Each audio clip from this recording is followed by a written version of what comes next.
മുൻ പഞ്ചായത്ത് അംഗങ്ങൾക്ക് പെൻഷൻ അനുവദിക്കണമെന്ന് സർക്കാരിനോട് ആവശ്യപ്പെടാൻ ഫോർമൽ മെമ്പർമാരുടെ യോഗം ആവശ്യപ്പെട്ടു. അലനല്ലൂർ മുൻകാലങ്ങളിൽ ഗ്രാമപഞ്ചായത്തിൽ ജനപ്രതിനിധികളായവർക്ക് യാതൊരു ഉപാധിയുമില്ലാതെ പെൻഷൻ അനുവദിക്കണമെന്ന് all Kerala former panchayat members association Alanallur ഗ്രാമപഞ്ചായത്ത് കമ്മിറ്റി സർക്കാരിനോട് ആവശ്യപ്പെട്ടു.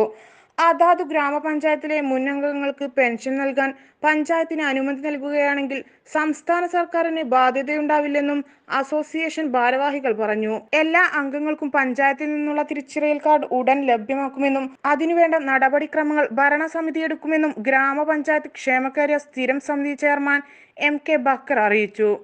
പുതിയ സമിതിക്ക് രൂപം നൽകി. പ്രസിഡന്റായി KT ഹംസപ്പ, ജനറൽ സെക്രട്ടറിയായി പുല്ലിക്കുന്നൻ യൂസഫ്, ട്രഷററായി TK ഷംസുദ്ദീൻ എന്നിവരെയും വൈസ് പ്രസിഡന്റുമാരായി കൃഷ്ണകുമാർ, യൂസഫ് പാക്കത്ത്, തയ്യിൽ സൗജത്ത്, സെക്രട്ടറിമാരായി റഫീഖ പാറക്കോട്, K സേതുമാധവൻ, ഷംല മുട്ടിക്കൽ എന്നിവരെയും തെരഞ്ഞെടുത്തു.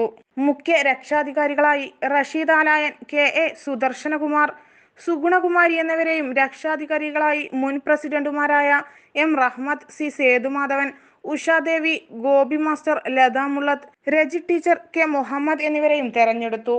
കേരളത്തിലെ ഏറ്റവും വലിയ പഞ്ചായത്തുകളിലൊന്നായ അലനല്ലൂർ ഗ്രാമപഞ്ചായത്ത് അടുത്ത പഞ്ചായത്ത് തെരഞ്ഞെടുപ്പിന് മുമ്പ് വിഭജനം നടത്താൻ സർക്കാർ തയ്യാറാവണമെന്ന് യോഗം പ്രമേയത്തിലൂടെ ആവശ്യപ്പെട്ടു.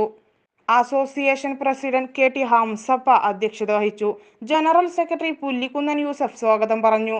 Rasheed Alayan, K Sudarshanakumar, Madathodi Ali, PPK Abdurahman, Sugunakumari, TK Shamsuddin, Yusuf Pakkath, Rafeeqa Parakkode, Umar Khattab, Krishnakumar, Madathodi Rahmath, K Sethumadhavan, Sulaikha, KP Yahya, KT Nasar, K Radhakrishnan, Salam Padinjarethil എന്നിവർ സംസാരിച്ചു.